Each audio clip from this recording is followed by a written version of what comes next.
All right. What's up, parkour gym owners? It's me, Jimmy Davidson. And I'm Christopher Hollingsworth. We got a little microphone set up today over here at Chez de la Chris, and we just put out a blog article all about communication, why it's critical in kind of any business, but in the context of a parkour gym. And it's like such a fundamentally important piece to get down right as a leader, as a leader mentoring people on their team, coaching people on their team, and just working with staff members. There's like some particular pieces of communication that can make or break your business, make or break you as a leader, or make or break your managers to their team. And we want to just dive all the way into that. So this conversation that Chris and I are about to have it accompanies an article that Chris put together today. So if you're a reader, definitely dive into that. It's something you can share with your team. This will give you a solid overview of those concepts as well. All right, so let's jump into it. Chris, let's tell them what are we talking about, and then let's get into it.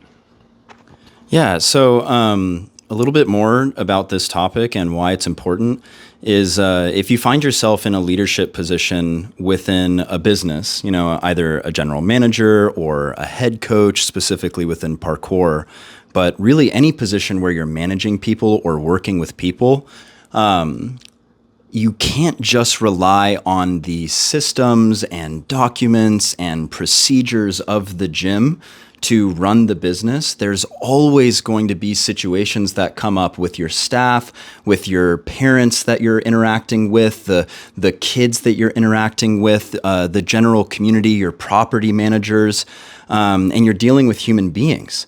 And so anytime you're dealing with human beings, you could have the best documentation, you could have the most amazing standard operating procedures, you could have all of the training in the world as a parkour coach or as a general manager, but none of that may make any difference if you don't know how to regulate your internal state, your emotions, or be with someone while they're angry, or lean into a high-stakes conversation that you've been avoiding that eventually leads to a large dysfunction within the team.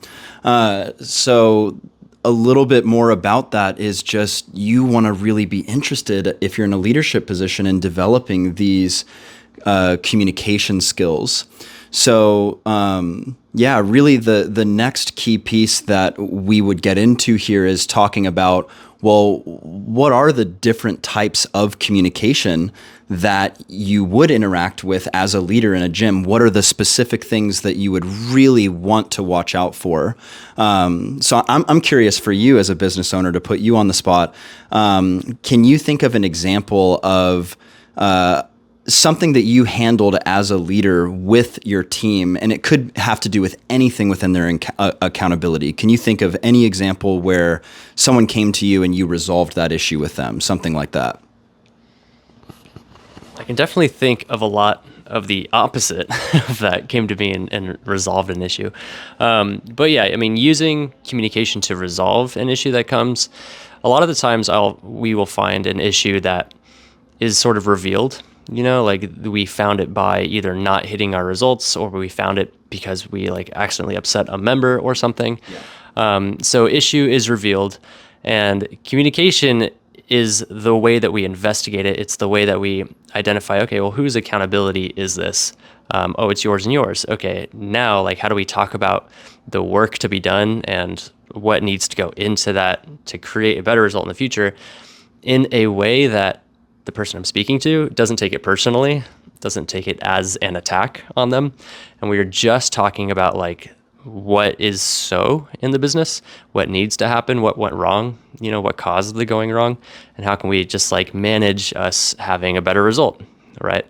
So a specific example, let's say, I think around that open house that we did, that first one where we ran an open house. We'd run quite a few open houses, and that's an event where we have a bunch of people come and they take little mini parkour lessons, and ideally at the end they sign up. And this one month we had each location, we have 3 locations, had its own open house. One of the open houses crushed it. The other 2 did not. And so that was like an, uh-oh, what happened there? And we had to investigate that, which we did. And that entire resolution was in communication, like figuring out what happened, what didn't happen, how do we plan for this in the future, who does specifically what, and then the next month we crushed it. So now we resolved it. So that was like fully resolved via communication. Yeah. That's a perfect example, and you can hear in Jimmy's example of our open house that's an example of what it looks like when communication is already established well, and you can have what Jimmy was pointing to, which is you can have those radical candor conversations about performance where you can just talk about what's so, and as a leader, man, when I'm talking about performance with this other leader, they're not taking it personally. They're not thinking, oh, Jimmy doesn't like me because we're talking about how we failed at this open house. They're thinking, oh, yeah, Jimmy's leaning in and discussing what the source of my ineffectiveness is as a leader. And the reason why we can have those conversations at the level that we can is because we've done a lot of the work that I'm talking about right here. So for anyone listening, some of the conversations that you want to begin having with your staff, and you want to be on the lookout for them, you specifically don't want to avoid these three things. And the first one is anything that has high stakes. So that could be related to an employee's performance, like a coach's performance or the performance of an event, like we were just talking about. If there's something on the line, then you want to have a conversation about it. Maybe it's about a pay raise. Maybe it's about you've had a conversation with a coach about some sort of behavioral change that you'd like to see with them. There's something at stake. That is an indication that a conversation needs to be had with that person from a leadership position. The second indication that you want to have a conversation with someone, you want to lean in, you don't want to avoid it, is if you know that there's a differing opinion about something. Something that Jimmy and I have leaned into within Freedom in Motion is ensuring that we actually have a process where we collect any differing opinions first from all relevant parties, all impacted parties for any decisions that are made with policies or things that are changing in the company, so that we can get that feedback, find out if there are any differing opinions, and address them head on in one-on-one conversations or with relevant groups. So that way we're not just ignoring, oh, here's my opinion, here's how I think things should run as, the CEO or the COO. Let's just ignore how everyone else feels about it and make this decision. That's not how you want to operate.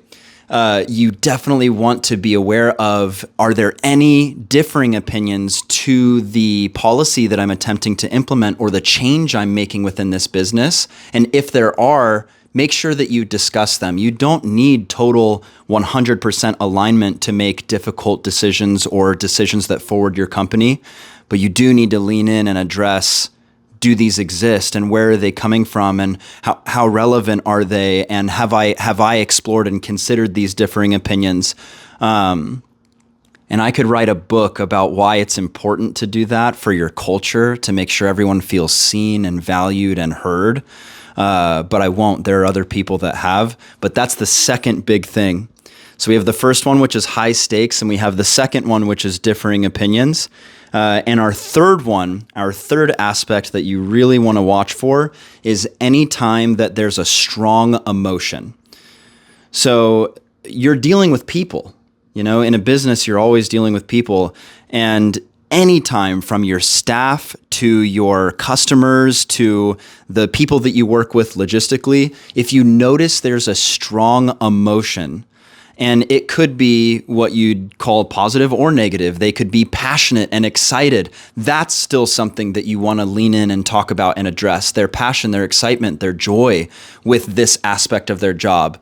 But then there's the other shoe, which is you notice someone is more withdrawn, or they have less energy, or they express resentment or frustration or anger, if there's a strong preference or emotion or opinion that's related to some aspect of their job or accountability, that's the third thing that you want to be really aware of, not ignore, don't step over it, lean into that as a leader, as a head coach, as a program manager, as a general manager. If you notice there's any strong feelings towards any aspects of your business, explore those, seek those out.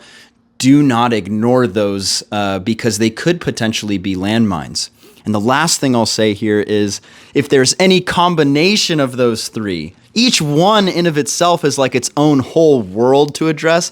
But if there's like a combination of like 1 and 2, God forbid 3 of those things, that is your indication that you've really got to step in that area and do something right now about it if there's multiple of those categories hitting. And when I learned these things as a leader, I also had to learn a sort of like secret last thing.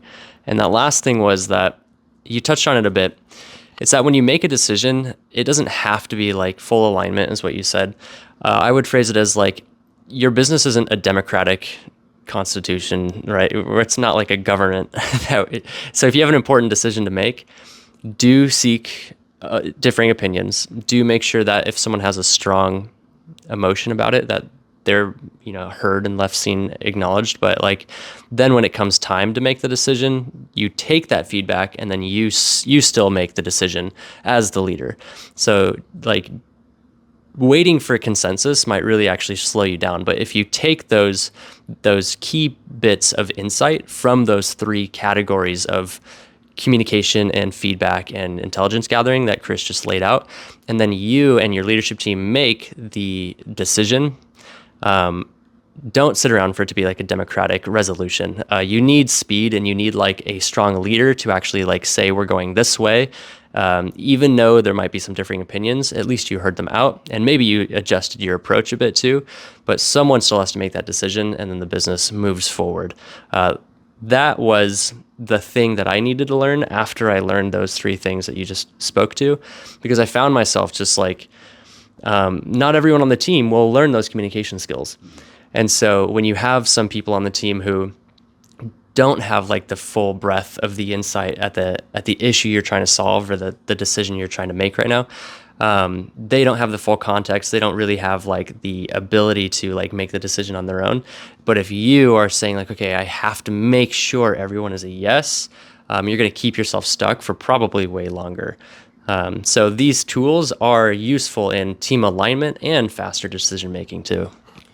Yeah, that's such a good point. And that actually is like the perfect segue into the next part of the communication as well, which is because Jimmy's pointing to, you are doing data collection, you are investing in the opinions of your employees, but at the end of the day, as Jimmy's saying, it is not a democratic process. You're running the business. You have a strategic vision of how the business should be operating, and you've got to stick to that and make sometimes difficult decisions that not everyone will agree with. And that being said as well, in every single leadership position that I've worked with and interacted with, both within our companies and also within consulting, something that I come across so often is this. It's not necessarily conflict avoidance. For some people it is, but it's more so like an uncertainty about conflict, and like an unwillingness to engage in conflict. And have those tough conversations that you need to have, the radical and invigorating candor that you need to have a culture of excellence where everyone's doing what they said they would do when they said they would do it, so you can really count on that. And so this next tip is really critical. It's something I've worked on with myself a lot. It's something I've worked on with every leader within our own company, and also with the other companies that I'm working with as a consultant right now. And that is the ability to make an effective correction with someone in a way that doesn't leave them punished or diminished or left feeling, invalidated in some way, but they actually are effectively corrected. And what I mean by that is you're correcting them in a way where they not only are taking the actions that you want them to take now in their accountability, but they're doing it inside of the context you want them to do it in. So, for example, if I have a coach that's showing up late, which is something that every business deals with, is timeliness. If I have a coach that's showing up late, and I'm a general manager who may be uncertain about how to handle conflict or about how to lean into that, I may have a couple of different options. My first option may be, man, I'm going to like just briefly mention this to them and like hope that they really get that this is important, and then it's, they just keep showing up late, but like, I'm just going to keep briefly mentioning it. Yeah. Jimmy can relate to this. The second option, and I will see a lot of people default to this now. They're like, oh, I can't do that. I actually have to have people show up on time. Let me default to now a performance improvement plan, or like a write-up, or like an immediate disciplinary action is taken where they just clearly lay out the policy and they discipline the person. So they're kind of stuck between like, I'm being nice or I'm being really aggressive, right? And kind of just like immediately disciplinary action is involved. So here's the tip. Here's the middle ground. If you find yourself in either of the categories that I just said, the middle ground is knowing what it is that you are standing for as a leader, specifically in the culture that you're creating in your business. So you can take this, any situation, any issue that comes up in your business, you can just look at it through this lens. Check this out. My coach is showing up late. Okay, there's the issue. Now, we just looked at that from the default lens earlier. Now let's look at it from, what am I standing for? Well, I'm standing for a community that has reliable coaches. That's one thing I'm standing for. Okay, so that's what I'm standing for my community. What am I standing for this coach? I'm standing for that this coach develops the skills that are required to be where they said they would be when they said they would be there. And that is an important skill that they will use for the rest of their life. I'm standing for that coach having that as their general manager. What am I standing for them as their students? Okay, I'm standing for that their students has a coach that's prepared and ready and on time and has a lesson plan. Now I can approach that coach from what I'm standing for the community, what I'm standing for them, what I'm standing for their students, and it's all inside of addressing that aspect that is not workable in their accountability. And I can do that in anything, whether it's their timeliness, whether it's how we speak to each other. I can stand for anything rather than standing against their action or how they're showing up or their behavior. And so that's a little contextual reframing that will have you have the ability to easily approach those conversations. You'll approach those conversations so much more confidently, knowing what you're standing for. Yeah, I think that's really good. And especially when you phrase it from like, here's what you get out of this, dear coach. Here's what you're giving the community when you just show up on time, dear coach. Like it becomes this thing that they then get to have and they then get to give to other people, like the community, the students, the parents. And you can kind of make it even be like their idea. Like what's the best way to make someone execute on something? Like have them think that it's their idea and they're stoked about it. Then they'll absolutely do it. So if you can bring them to that, like if you can just show up on time, this is the result. You become a person who is X for these students, become a person who is X for these people, and get them to agree, right? Get them to buy it in, get them to be like, I want to be that for these people. And like maybe even stop talking and like stare at them and like wait for them to reply. Like, don't you want this for them? Moment of silence. And they'll be like, yeah, right? And then if it happens again, you can stand on that previous conversation and be like, dude, I thought that when we had that conversation, you wanted to take it from there and you wanted to be this for the students. So like, what is it for you? Now that you are not standing for your students, like, why are you showing up late a second time? and maybe there's a reply like their car broke down again. Like it's always the car, whatever it is. But then it's not about like, I am mad at you as a manager. It's that like, we're both, I thought, standing for this thing. So like, let's actually solve the problem, or like, do you really belong here? And then we can go to the PIP, and then we can go to like write-ups and stuff, because you kind of have to as an employer. But yeah, starting from there, like what you just said, brings it as like we're standing shoulder to shoulder, looking at the problem of that this person is late in this example. It could be anything. We're standing shoulder to shoulder, looking at it together for the sake of what we're standing for. And then, we can have authentic results together, instead of I'm just managing you and it's painful for both of us. Oh, so well said. And I love how you created that in the conversations. You're literally laying a foundation that you can then refer to with them. And it's their buy-in, and it's their creation of the accountability. They're saying, this is who I am for you. This is who I am for the community. This is how I'm going to show up for the gym. Now, for a general manager, I say that a general manager is responsible for two things: driving growth of the gym and driving culture of the gym. And so when we're talking about driving culture, like how to do that, we're talking about what are the behaviors that everybody is taking, and how to I effectively have my whole group of people take these same actions and behave this certain way. And you do that by having these types of conversations. So if you're not having these types of conversations in your gym, I could assert you're not driving culture.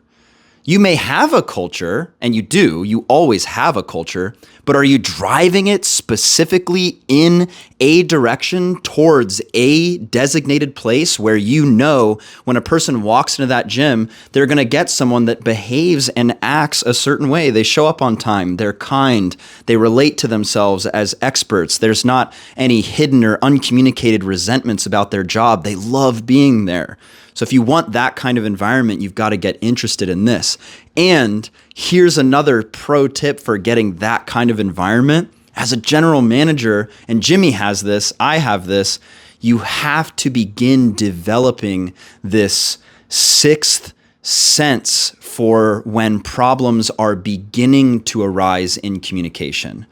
And that is a whole world that you don't want to step over. You cannot assume as a leader, and we know this at this point, having been in business for as many years as we have, you cannot assume that people are always going to communicate their problems to you. You actually want to assume the opposite, that there are many things that they are tolerating about their position, or things that they believe are unworkable that they aren't communicating to you, and they're just sitting on them, and it's causing these issues that will later become exacerbated, later blow up in unprecedented ways. When you don't lean into these little things, you trade, I'm not going to experience this short-term discomfort right now. You trade that short-term discomfort for a long-term dysfunction. So as a general manager and as a leader, you want to get really good at sensing when stuff is breaking down. And one of the first ways that you can identify that is if you can tell that people begin to disengage from your conversations. Okay? So they either physically or emotionally withdraw. You can tell someone that either had excitement or passion or some sort of alacrity and joy and energy about them. You can tell if they begin to withdraw either physically or emotionally from you in a conversation. That's something to address for sure. Anything on that? Yeah, knowing how some people will react to maybe feeling overwhelmed or feeling out of alignment, without naming any specific people, of course, in our company, we know that we have one person who is a critical person who, when they're overwhelmed, maybe they just totally recluse, right? But this is tricky. We have a different person also in charge of a lot, that person will kind of do the opposite. They'll be like very in communication with you when they're overwhelmed. And if that person is like radio silence, you actually know that they're good, they're golden, right? So it's important to know whom on your staff, in your leadership team, how do they communicate when they're overwhelmed? How do they communicate when they have resentment, either at you or at someone else? Like, how are those little mannerisms changing? And this here, I'm specifically coloring in that sixth sense for what is happening in the communication, what is happening in the culture.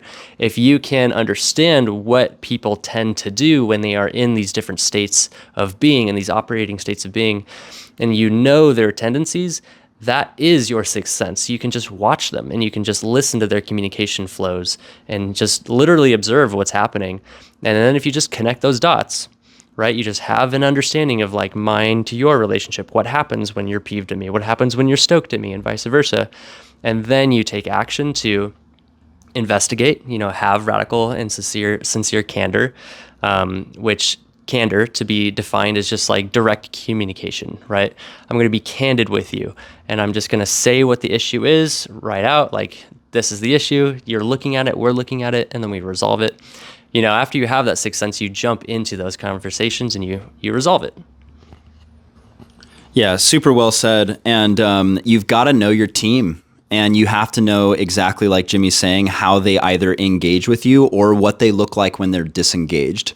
So that's the first key piece here, is noticing any sort of disengagement, and then not just noticing it, but speaking to it, saying something about it. Hey, I noticed you got a little more disengaged here. Or, yo, Jimmy, like usually you call me when you're really excited. I haven't gotten a call in a few days. Like, is everything okay? So just knowing your team and knowing their behavior and when they begin to disengage or behave in a way that indicates that they're overwhelmed, so important you actually do something about that. Now, Jimmy also touched on radical candor, which brings me to the second really key point for noticing that things are starting to break down, and that's downplaying. If you notice, for us in our company, we've inspired a culture of radical candor where we really say what there is to say in consideration of the other person, but we say what there is to say. We talk about performance. We talk about how people are late to meetings or on time, and we talk about why all the time. We're constantly sharing with each other how our actions impact each other. Now, if I noticed that there was any downplaying going on, how that would show up is if I notice radical candor is distinctly missing. How you notice that is with watered down responses. So if Jimmy came to me and said, what do you think about this new policy change? And I said something to the effect of, well, whatever you say, you're the boss. That would probably be some sort of indication for Jimmy that radical candor is missing. Okay, I've got some sort of thing I want to say about it, but for one reason or another, I'm not. Because I just gave this kind of watered down response. I downplayed how I actually thought about it, what I actually felt about it. And so in order to recognize this is why I call it a sixth sense. You have to get a sense for if the feedback that you're getting is genuine. And if you're not getting genuine feedback, that's a whole world in of itself. There's a whole world that, as a mentor, I go through with a person to determine, why is it that people aren't telling you what there is to say? Why aren't you the person that they're going to? Are they going to someone else? Is there a culture of gossip within your company? Are you not related to, as a leader, that is safe, that is going to hear their concerns as valid and then actually do something about it? So you can examine these different things, but man, if you notice that there's downplaying happening, that's the other critical aspect that you notice when things are starting to take a turn for the worst. So what are some like specific tactics we have? Let's say exactly that happened. Chris, what do you think about my new policy? And you said, whatever works for you, man. You're the boss. you know, like if you don't know what to do with that, you kind of then are just like, yeah, I'm the boss, and then you take it, and then that person's resentful. Probably have an initiative or a new policy that like isn't actually fleshed out because clearly it doesn't work on some level, but I didn't get that feedback, so I can't flesh it out. So what do you do about that? And there's two sides of this coin. On one half is like, how did they respond? We'll talk about that. But the first one is how did you ask the question, right? So if you go up and I say, Chris, this is my new policy, what do you think about it? You know, you might actually present it as a collaborative experience. So Chris, I'm trying to solve this problem, right? So I'm talking about my result that I want is this problem being resolved. How do you see like this being resolved? What things do you see are in the way or are causing this issue to keep happening? You know, and then get some feedback. Maybe even say like, I'm thinking of solving this problem this way. How would you do that? You know, or do you have any feedback on that? And the way that you ask that question isn't so much like, here it is, say yes, please. Now it's like a collaborative experience, right? So that's what you can do as the person in the powerful position, because there's always a power dynamic somewhere happening. If you just phrase your question more collaboratively, you can get some better responses. A tip on that tip is sometimes the person you ask for feedback from, they give you like that first round reply of like, oh, it's great, I have nothing to add, right? I see this a lot when gym owners ask their clients about feedback, like what could be better about the gym? And they say, oh, everything's great, right? And this can happen from manager to employee or whatever. And so when that happens, just ask again. Be like, I'm glad you think it's great, and I'd like to make it even better. So what really do you see? Like, what would need to be true for you to take it to the next level? You know, you just ask it differently. And then, of course, that first side of the coin I said is like their reply. So if Chris was like, whatever works, man, you're the boss. You might just be like, sure, but I want to know what you think because like I value you because XYZ, like acknowledge their genuine implication and experience and way to contribute. Give them that you see that they can contribute right now. Give that to them and then re-invite them. So those two methods can also give you some just more complete feedback. Dude, super well said. And what's really funny about this podcast that's happening right now is I didn't go over my topics with Jimmy in depth before this, and he's naturally creating the next big piece of this conversation, which is just a succinct point to get, which is be aware of when you're approaching your employees, whether or not you're dominating them. Like Jimmy said, you already are really in a power position if you are in a leadership position. And so how you approach your employees is everything. It dictates whether or not they truly experience it as a collaborative process and whether or not it actually is a collaborative process or whether you've just made a decision and you're going in to check off the box of getting feedback. People can tell that you're not genuinely interested in what they have to say. And so check yourself as a leader, be aware of whether or not you are dominating the conversation, either in how you're approaching them or in how you're presenting the topic. That's so key. So that's a self-check as a leader. Hey, hot tip, don't dominate. And you can make the assumption you are dominating and ask yourself the question, how do I approach this conversation in a way that's collaborative, in a way that inspires partnership? And if you just ask yourself that question, you'd be astounded at the type of results that you can create. So wrapping this up, the third way that you can really tell that conversations are beginning to fall apart somewhere in a dynamic between you and another person and you want to address it, the third final way here is if you notice, and I'm going to say this in a couple different ways. If you notice that the topic changes, so if there's a sensitive issue within your gym, such as like a pay raise or a new policy or a specific community member or employee that there's something to resolve with them, and you notice with this person, the topic changes. The subject changes. And let me get a little more specific about that. This is what I meant by, I'll say this a few different ways. specifically looking for that it's not complete. There's you cannot see as a leader that this is going to get complete. You don't see the actions that are being taken to have this be complete. So for just like an example, let's say there was a community member that made someone uncomfortable and no one wanted to address it with them. I went up to the general manager and said, hey, I got a complaint that this specific community member is making other people uncomfortable. That general manager says, hey, no worries, I've got it handled. Okay, well, right away, as a leader, I've got it handled. Maybe I'm confident in that. Hey, I've got it handled. Maybe I'm confident in that. They have a strong track record of just handling stuff. Cool. Maybe I can just totally trust that. Awesome. However, as a leader, if I'm like, man, that's a nuanced situation. This community member that is making other people uncomfortable, they're the husband of one of my coaches or something like that. Maybe it's nuanced. Maybe I don't see. I'm like, what do you mean you have it handled? Investigate.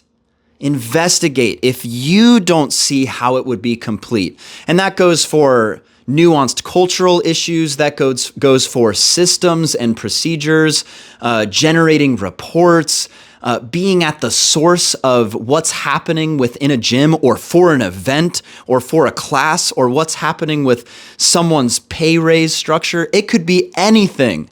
If you ask the question and you notice, wow, the person that should be responsible for that doesn't have a strong response to this, that it's not complete over there where they are, do not step over that.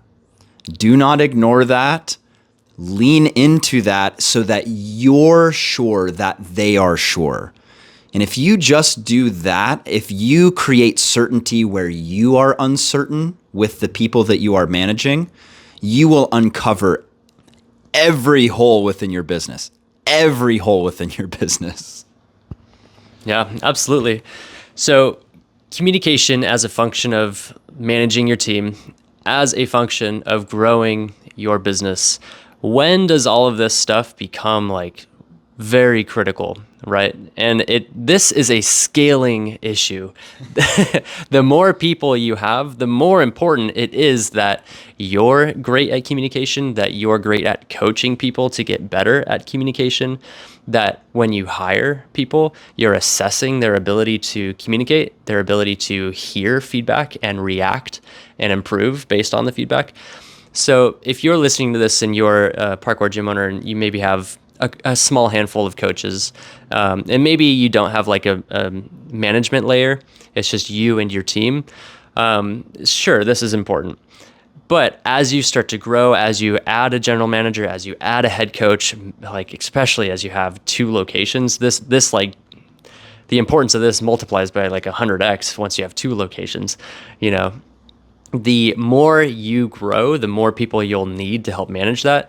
The more you'll watch your position move from I'm like the head coach, I'm the dude working the front desk at this parkour gym.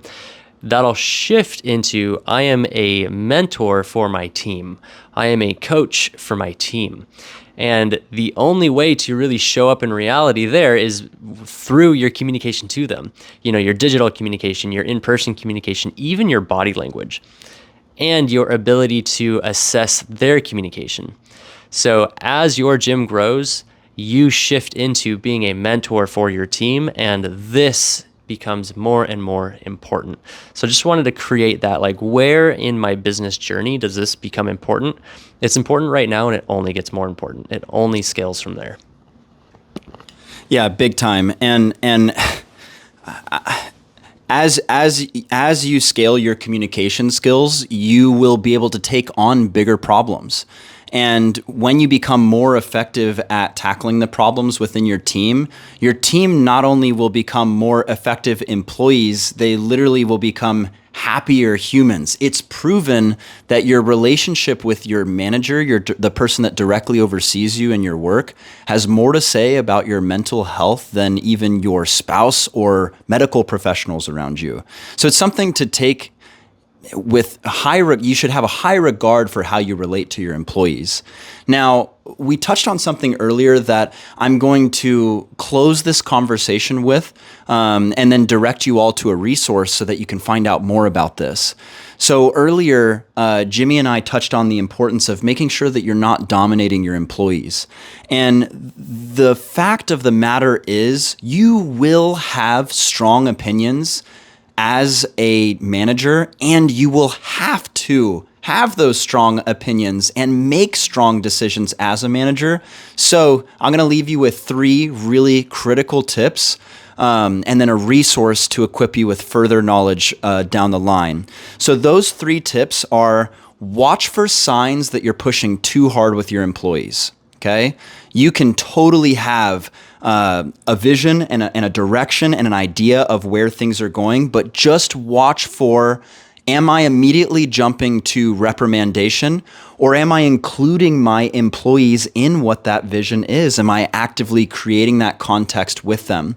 That approach that Jimmy talked about is super critical. Second key tip is soften your delivery, but not your message. You know what you're standing for. You have to have employees that show up on time. You have to have employees that clean the equipment. You have to have employees that do everything that's listed in their job description. So when you are leaning into these tougher conversations, you don't ever want to water down the message. Sometimes you just need to soften the way that you're delivering it, but make sure that message stays very strong. What you're standing for stays very strong. And the last tip here is actively, and I love this about Jimmy, actually, this is one of my favorite things about Jimmy as a leader, is actively encourage other people to challenge your thinking.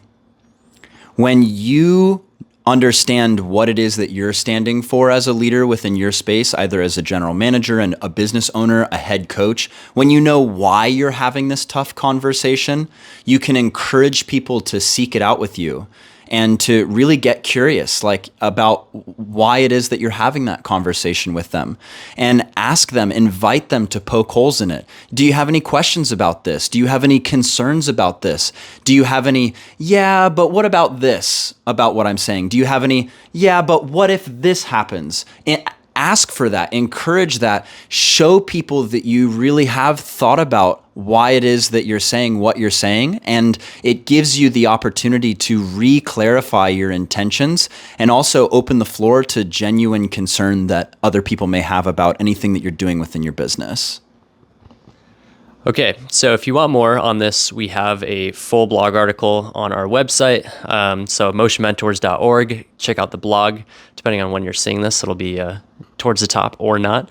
And if you didn't already know, at motionmentors.org, we have tons of free resources for parkour business owners. So if you're a parkour gym owner, you sell t-shirts, you have a media company, it's tons and tons of free content to help you guys build your business, learn how to become a great leader, do sales, do marketing, figure out your product, and kind of go from there.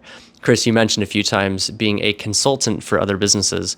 And what that is we're referring to other parkour gyms who literally have us show up and help them train their staff. We will help them train their general managers, their head coach, their insert name of position here. And a lot of times it is exactly what we're talking about right here. Sometimes it's exactly this. Sometimes it's how do we fill this event coming up? Sometimes it's like, how do we hire or fire someone? Sometimes it's how do we just grow our gym to the next level, and what is in the way of that? So if this was valuable to you, if any of that is valuable to you, step 1, go to our blog, implement as much of that free stuff as you can. What I want, the reason why I'm making so much of this free is so that you do implement as much as you can, so that you grow your business as much as you can, so that you create the cash first to then, if you want, come and hire me and Chris to basically be like co-pilot CEO, co-pilot COO, and help you get to your next level. And if you can do that on cash that you've already generated from our free content, that's a triple win-win-win right there. Okay, motionmentors.org. Chris, thanks for the time talking about this. I love the article. Chris put this one together. That's his wheelhouse of expertise for sure. Okay, thank you, everybody. See ya.